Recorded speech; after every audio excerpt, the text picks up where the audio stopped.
ntuzigere na rimwe ukora ikosa ryo kubwira umugore cyangwa se umukobwa murimo murateretana ano mabanga ngiye kuba nakubwira, kubera ko nyine hari ibintu utaba ukwiye gusohora mu kanwa kawe nk'umugabo. Hari ikosa rikunda kuba ryaba ku basore, ugasanga wenda umusore yishimanye n'umukobwa cyangwa se arimo rumva neza ko arimo aragirana ibihe byiza n'umukobwa, akumva ko ari cyo gihe kugira ngo yirekure abwire buri cyose yumva neza ko akeneye akibwira umukobwa cyangwa se umugore. Yamara kukimubwira bigahita biba intangiriro y'uko ari bumwange cyangwa se y'uko ibintu bitari buze kuba byagenda neza. Iryo ni ryo kosa cyangwa se aho niho abantu benshi bakunda kuba bafatirwa. Wa musore we cyangwa se wa mugabo we, hari amabanga uko byaba bimeze kose cyangwa se uko waba uri umunyakuri kose, uko wumva neza ko udashaka guhisha umuntu mukundana, ayo mabanga ukaruca ukarumira, ntubimubwire kubera ko nyine ntabwo aba ari byiza, kuko nawe haba hari ibindi umukobwa ataba agomba kuba yakubwira, kuko abikubwiye wababara. Ibyo nabyo niba mubikeneye, nimba uri umukobwa wabyandika muri comment ukavuga ati uzatubwire natwe amabanga udakwiye kuba wabwira umusore, nabyo nzabikoraho. Ariko ubu ngubu ni abasore babinsabye, reka nzibabwire amabanga ibyo wakoze utaba ukwiye kubwira umukobwa. Ibi ngibi ntubyitiranye no kuvuga ngo ubuhisha amabanga cyangwa se uba urimo uramubeshya, oya, ahubwo nuko kumubwira ibi bintu cyangwa se kuvuga ibintu nk'ibi ngibi biri buze guhita bihindura uko yakubonaga by'iteka ryose, bihita bibihindura totally, ugahita uba wundi. Uno munsi rero muri iki kiganiro ngiye kuba nakubwira amwe mu mabanga ugomba kwigumanira cyangwa se ugomba kuba wahisha niba ushaka ko akomeza kuba yaba attracted cyane kuri wowe, cyangwa se yaba nyine umuntu ukwiziye ndetse unagukunda, kubera ko buriya abakobwa bicwa cyane n'ibyo bumva, abahungu tukicwa n'ibyo tureba. Nawe ujye wirinda kumwumvisha ibyo adakwiye kuba yakumva cyangwa se bya bindi bizagusenya. Ibanga rya mbere udakwiye kuba wabwira umugore cyangwa se umukobwa mukundana ni intege nkeya zawe. Kwa kundi wumva nyine wirekuye ukavuga ati buriya njyewe rero nkunda abakobwa bafite nyashi, ukavuga ikintu nk'icyo ngicyo ubizi neza ko umukobwa we nta niza afite, ariko ukaba wabivuga rimwe na rimwe ukabona arimo arabona n'ibimenyetso. Icyo gihe uba ukoze ikosa. Icyo ni kimwe nyine mu byo ugomba kuba wamuhisha, ariko intege nkeya zawe zose aho ziva zikagera ntukajye uzereka umugore cyangwa se umukobwa. Umubano ukirimo uratangira buriya biba byoroshye cyane ko ushobora no kuba wahagarara, kuko nyine umukobwa ahita avuga ati oya biracyari hafi, reka mbere ko n'umuntu sinamushobora. Kubera iki? Hari amakosa nyine abakubonaho, mama murimo muragenzurana, ikosa iryo ari ryo ryose ritarihagarika umubano wanyu completely. Ibi bikajyana cyane no kwirekura ukamubwira ibintu bitameze neza, ukaba wumva neza ko wenda ushobora kuba wamubwira ati business yanjye rero ntabwo irimo iragenda neza, ishobora kuba yahomba, ibintu nk'ibyo ngibyo nyine umubwira ati bashobora kunyirukana ku kazi, akazi ntabwo karimo karagenda neza, namanutse nazamutse, ibintu nk'ibyo ngibyo ukabimubwira mukiri mu minsi yanyu ya mbere. Akenshi cyane ntabwo bikunda kuba byarama, ahita kureka. Icyo gihe nta nubwo abitekerezaho, ari yarayize avuge ngo birashoboka cyane ko bitameze neza, ariko bikaba byari bimeze neza. Ahubwo icyo azahita yibaza ati ariko se uno muntu koko namushingiraho nkavuga neza ko ari uzaba umugabo wanjye? Icyo nicyo kintu ahita yibaza kuruta ikindi icyo ari cyo cyose. Umukobwa wese n'umugore wese aba ashaka umusore cyangwa se umugabo uba ufite capacity cyangwa se ubushobozi bwo kuyobora, ntabwo aba ashaka wa musore uhorana ibibazo. Reka uretse n'abakobwa n'abasore uburyo bameze, nta muntu ujya wifuza umuntu w'umunyabibazo ko wamuhora hafi. Rero iyo utangiye kuzana ibibazo nk'aho ari cyo kiraro kiri buze kuba cyakwambutsa, ahubwo ntabwo wambuka rwa ruzi, ukomeza kugwa muri singo. Uzajya ubona utangiye kuganira ibijyanye n'amarangamutima yawe, ujye wumva neza ko ari nko gufata urufunguzo rw'ibyishimo byawe ukaruha undi muntu ngo abe ari uri buze ko warugena. Icyo gihe nyine azabigenza uko ashaka, kuko umuntu uzi neza ikikubabaza n'ikigushimisha akabaza ati iyo mbigejeje gutya uno muntu ntabwo abona amahoro, icyo gihe azabikoresha mu nyungu ze bwite. Uzitegereze uzasanga aricyo kintu abasore n'abakobwa bakunda gukoreshanya mu gihe barimo barababazanya. Rero ntuzigire wemera ko ibyo bizaba. Ibyo rero bipfa mu iterura murimo murateretana. Ntukajye werekana intege nkeya zawe nk'umusore. Nimba urimo uragerageza kujya mu mubano, icyo gihe ujye umenya neza ko ari cyo gihe cyo gukoresha imbaraga zawe ugashyiramo ibyo ushoboye byose nyine, kuko urimo urubaka ikintu, urimo urubaka fondasiyo. Ntabwo uzajya mu kazi ngo ugende werekane intege nkeya zawe uvuga ngo njye ngira intege nkeya hano zanjye nyine ukabyerekana gutyo, oya. Ahubwo ugenda ugiye kwerekana ahantu imbaraga zawe ziri. Rero nawe uba ugiye nko muri job interview cyangwa se uba ugiye kubaka umubano mugari, uzagende werekana ibyo ushoboye, ntuzerekane ibyo udashoboye. Ushobora kuvuga ati ko nkunda umuntu nganiriza si ibibazo byanjye mu gihe ntameze neza, ubwo urumva ibyo bintu byashoboka. Yego ndabyumva cyane, ni na byiza, ariko ujye umenya igihe cya nyacyo, utagetinga igihe cyo kuvuga ibintu n'igihe cyo kutavuga ibintu. ntabwo buri munsi, ntabwo buri jambo ryose rikuje mu kanwa aba aricyo gihe kugira ngo urisohore. Oya, ubwo se waba uri mu biki? Bigusaba gutuza ukamenya igihe cyo kuvuga n'igihe utagomba kuba wavuga. Aho kugira ngo ugende urata ibintu utazi gukora neza cyangwa se ugende urata intege nkeya zawe, wagenda uvuga ati njye mfite plan, igihe iki nzaba natangiye ibi ngibi. Ukagenda nyine uvuga ibintu biri positive cyane kuruta uko uri bugende uri negative. Icyo gihe byibuze umukobwa azahita abona neza ko uri umugabo uhagarara ku ijambo ryiwe, uhura na challenge ariko akamenya uburyo ari buze kuba yazimanaginga. Apana wa mugabo uzabona challenge akazihunga, ntazihandoringe mu buryo bukwiye kandi bwa nyabwo. Hano hari n'ikindi kintu cy'ingenzi uba ukwiye kwibuka mbere y'uko uri buze kuba wakivuga cyangwa se uba ugomba kwirinda. Ntukabwire umukobwa ibijyanye na boss wawe ukomplaininga wenda ngo boss wanjye si umwana mwiza, abakozi dukorana ntabwo bankunda. Ibyo bintu ntukajye ubivuga, ujye ubiceceka cyane. Cyangwa se nanone bikagucika ukamubwira ati njye ntabwo nzi icyo nkeneye mu buzima bwanjye. Come on, icyo gihe utazi icyo ukeneye nta n'icyo ubuzi nyine. Ayo ni amabanga, ni ibintu uba ufite kugumana ugahisha bigakomeza kuba byaba ibyawe cyane kuruta uko biri buze kuba byaba iby'undi cyangwa se biri buze kuba byajya mu matwi y'undi muntu. Ikindi cya gatatu uba ugomba kwirinda ni ukumusangiza bya bindi utinya cyane, ukavuga ati ntinya abantu bamvuga buriya bya hatari. Rero icyo gihe nubimubwira gutyo azaba ari intege nkeya zawe, utazagira ngo azabigushimira. Icyo kintu rero ujye ukirinda cyane, cyangwa se umubwira ati ntinya ibintu ibi n'ibi, ujye ubyigumanira kuko n'ubundi ntabwo aba akeneye kubyumva. Ibanga rya kabiri buriya uba ukwiye kumira ugaceceka, byaba na ngombwa ukazapfa iryo banga nta wundi muntu uribwiye. Ntuzigire na rimwe ubwira umukobwa mugiye guteretana abagore waryamanye nabo. Icyo gihe rero iyo ubimubwiye, icyizere cyose cyo kuba mwagumana kiba kiyoyotse iyo murimo murateretana cyangwa se muri mu ntangiriro, kubera ko uko byaba bimeze kose, uko yaba kwizera kose, uko wamubwira ko wahindutse kose, bizahita bihindura uburyo yakwiyumviragamo, cyangwa se expectation ziwe zizahita zigabanuka kuri wowe. Azahita atangira gutekereza ati no muntu rero nawe ntabwo ari uw'ejo.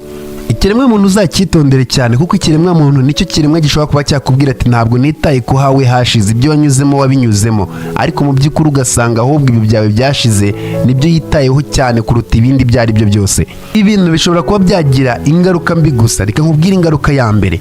Wenda tuvuge nimba umubwiye ati naryamanye n'aba bagore akumva umubare ni mukeya, ashobora kwibaza ati ariko se uno ni umusore nyabaki, umuntu umeze gutya, akibaza impamvu utaryamanye na benshi. Ibyo nabyo bikaba ikindi kibazo. Ashobora kwibaza ati uno musore afite ikibazo, bivuze neza ko nta kintu na kimwe azi, nzamwigisha buri kimwe. Icyo nacyo kikaba ikindi kibazo kuri wowe. Numubwira ko yabyamanye n'abakobwa benshi, nabyo biri buze kuba byaba ikibazo. Araza kwibaza ati uno muntu nawe rero ntanyurwa n'iki kiri buze kuba cyanyemeza ko azagumana nanjye. Ugasanga ibyo nibyo bibazo bigiye kuba byazamuka. Rero icyiza cyangwa se gifite umumaro ni ukwicecekera ukamureka.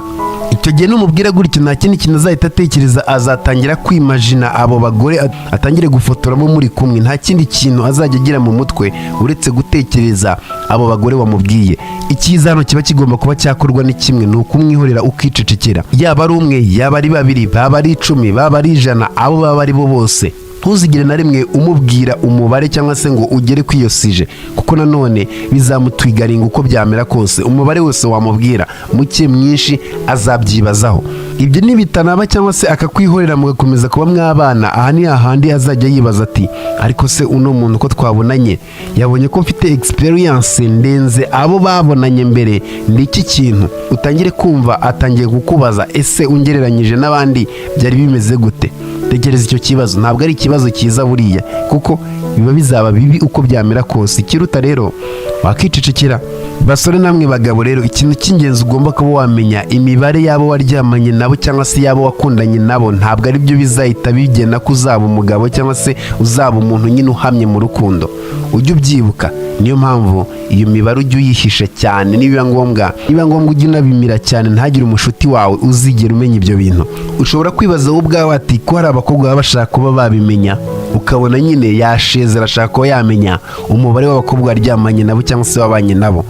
Uzamusubiza ati buriya nabaye mu mubano, nabonye ibyo ngomba kuba nabona, experience nari nkeneye narayibonye. Ibyo bintu ubirekera aho ngaho, ntumubwire byinshi kuba mwakundanye umubare, oya, ntujye muri deep. Uzamusubiza icyo nkubwiye hanyuma umureke. Icyo gihe uzaba umusubije neza cyane.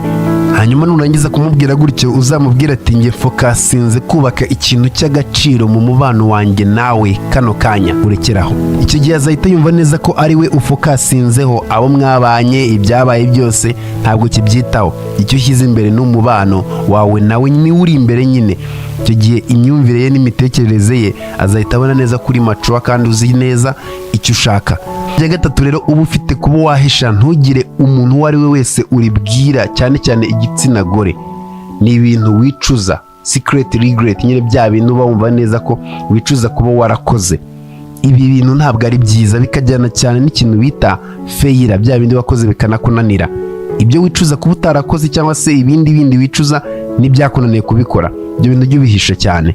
Iki ni ikintu buri muntu wese aba afite, buri muntu wese aba afite ikintu yicuza, cyangwa se nanone ugasanga hari ibitaragenze neza ukaba wifuza ko ibihe byasubira inyuma ngo bya bindi bitagenze neza ubikosore. Akenshi cyane icyo kintu ikiremwa muntu dukunda kuba tugifite.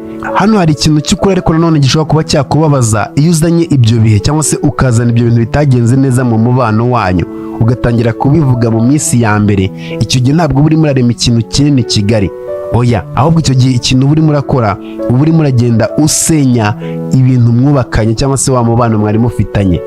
Mbega icyizere, kukwizera, kukwiyumvamo bigenda bigabanuka, kubera ko nta muntu ukunda kubana n'umuhombyi. Ibi nanone bitandukanye n'uburyo ushobora kuba wahisha uwo uri we, oya ntabwo ari uko nguko, ariko nanone bijyanye cyane n'igihe nuko ukwiye kuba wakigaragaza cyangwa se uko ukwiye kuba wakiyereka umuntu. Hari uburyo wiyerekanamo butari bwiza, hari ibyo uvuga bitari ngombwa. Ujye wibuka ndetse unamenye neza ko buriya gusharinga cyangwa se kuvuga ibintu byawe mu gihe kitari icyanyacyo bitanga message bitagakwiye kuba byatanga, cyangwa se bigatanga message itariyo, idafite ubusobanuro wumvaga neza ko ari bwo igomba kuba yagira, bitewe n'iki wavuze ibintu mu gihe kitari cyo. Igitsina gore kirabizi neza ko ntabwo umuntu yaba perfect, yabaho adafite amakosa, ariko nanone banga abanyamakosa. Bivuze neza ko uburyo bwiza ni ukumwereka ko ayo makosa ntayo ugira, kabone ubwo ukamwereka ko nyine nubwo yaba ahari ariko adakeneye kuba yayamenya, ukamushyira kure cyane y'amakosa cyangwa se ntabyumve mu matwi yiwe. Kuko buriya nimba hari ikintu kibi gishobora kuba cyaba ku muntu, ni ukumwereka bya bintu yanga agahora abibona imbere yiwe, akomeza kuba yabyanga kuruta uko ari buze kuba yabikunda. Nimba wumva nanone ushaka kuba waganira ku icyo kintu cyangwa se ku bitaragenze neza, ntabwo ugomba kubiganira werekana isura yawe mbi, oya. Kurugero rutoya, ushobora kumubwira ati business ya mbere nakoze ntabwo yagenze neza, yarahombye, ariko yanyigishije amasomo akwiye ku buryo ubu ngubu ayo masomo niyo ndimo ndagenderaho mpindura cyangwa se nkora ibikwiye kuba byaba. Ntabwo nicuza ko business yanjye yahombye kuko yanyigishije byinshi cyane ntari kuzapfa amenye. Nibyo birimo birangayidinga, nibyo birimo biranyobora. Icyo gihe uzaba ubivuze mu buryo butandukanye bw'umunyabwenge.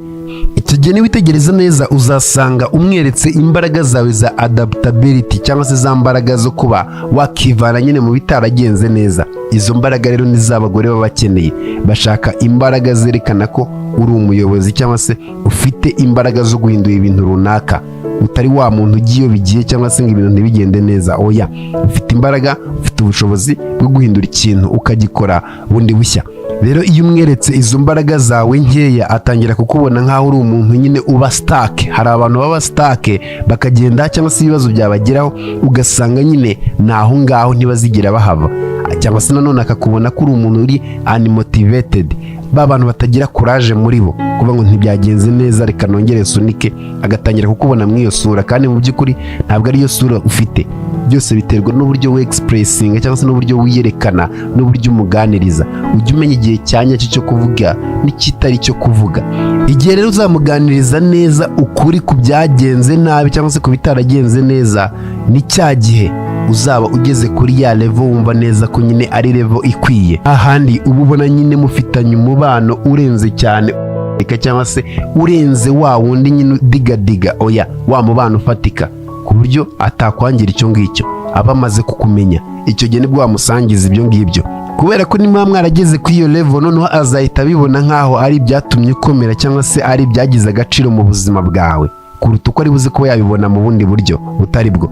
umugore wese aba ashaka ko uba wa mugabo wanyuze mu mateka atari meza, rimwe na rimwe akakaye, ariko byibuze wakoresheje ya mateka atari meza kugira ngo wubake indi nkuru nshyashya.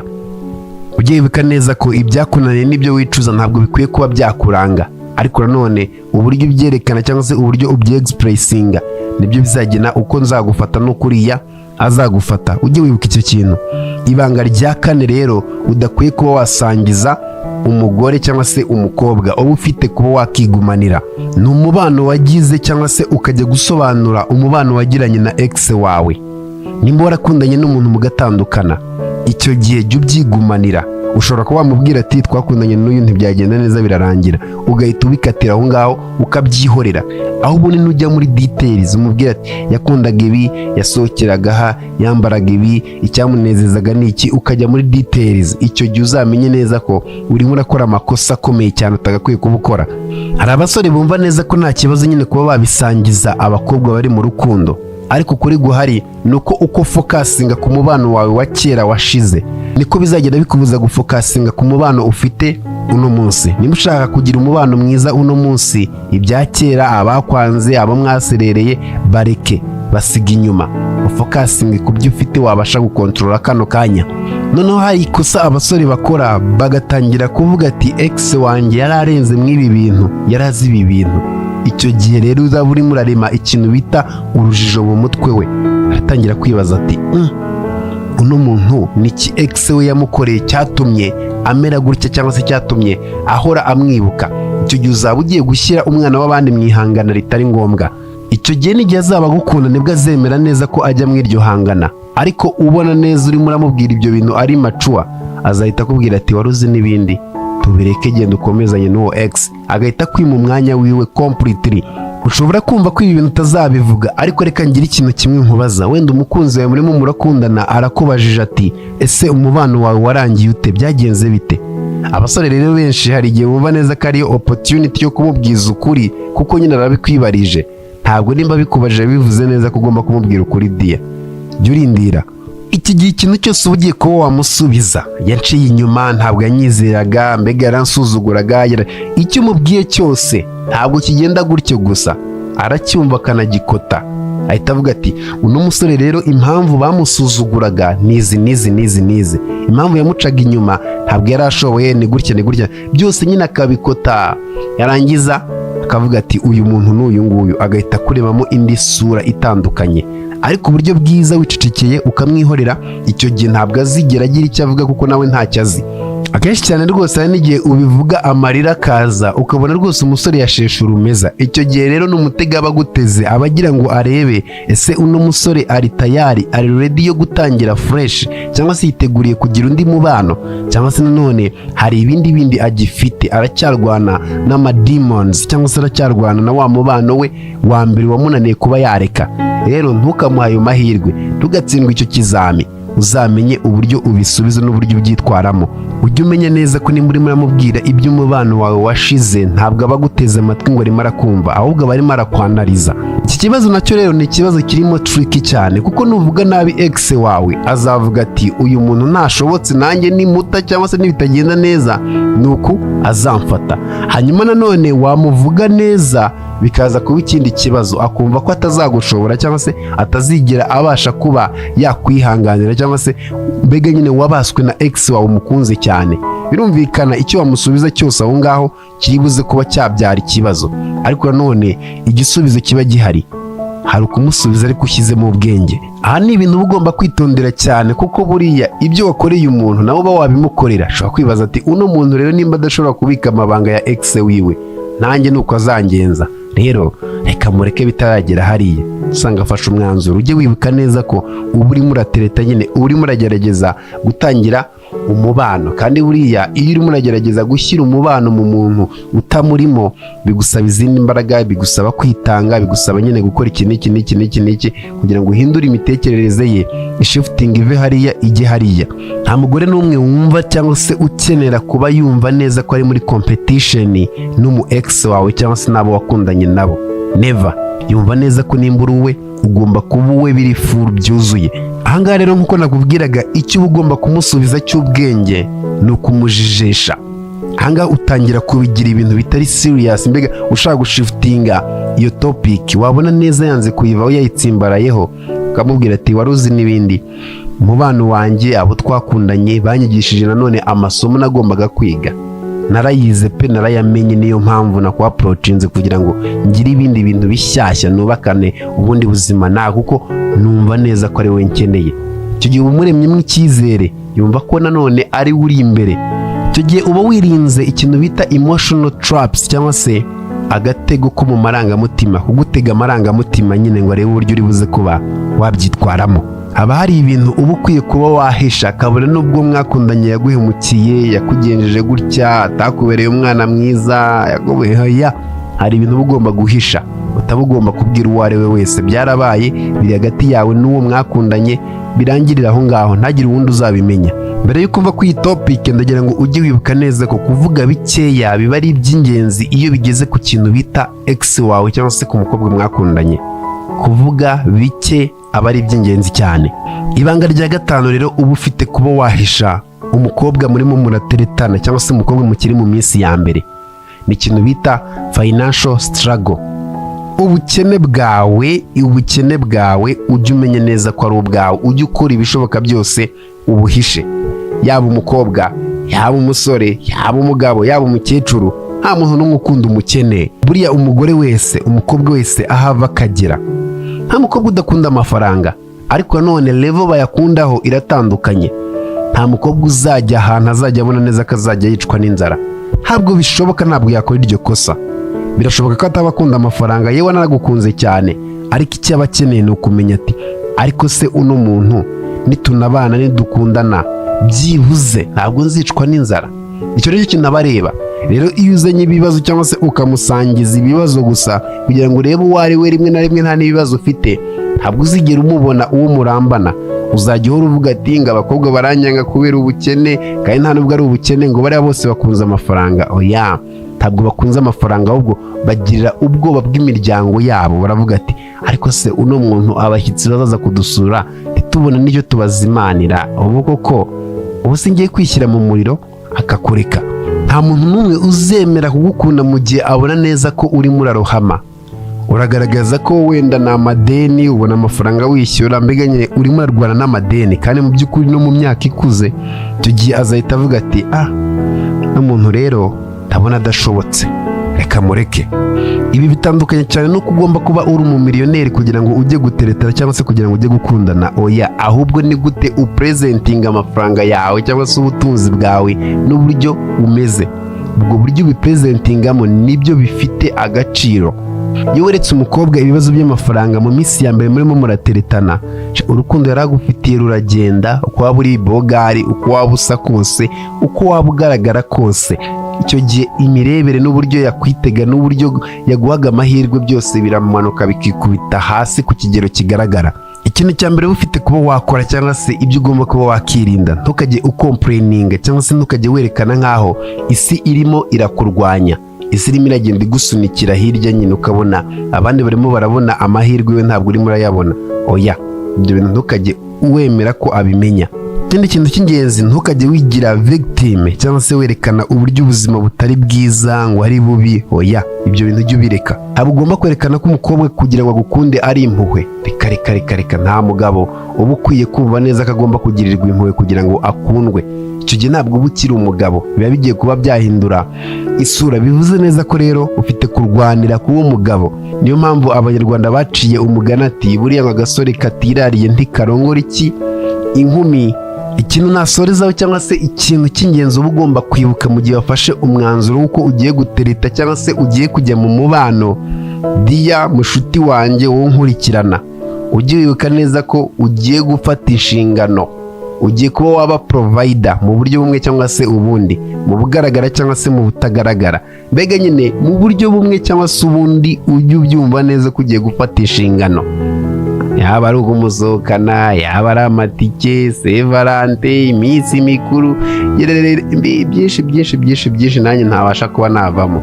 Nimba wumva rero utari tayari, nimba wumva ko utaritegura, wakicecekera ukaba ubiretse nyine ukabiharira igihe cya nyacyo. Nakoze ikintu rero kubana nanjye nk'uko mubizi, ikiganiro n'isi n'abantu ni ibintu naguteguriye. Tubonane mu bindi biganiro. Napinyizemo groupe ya WhatsApp muri comment section, wajoyininga kugira tujye tubana mu biganiro nk'ibi. Ciao.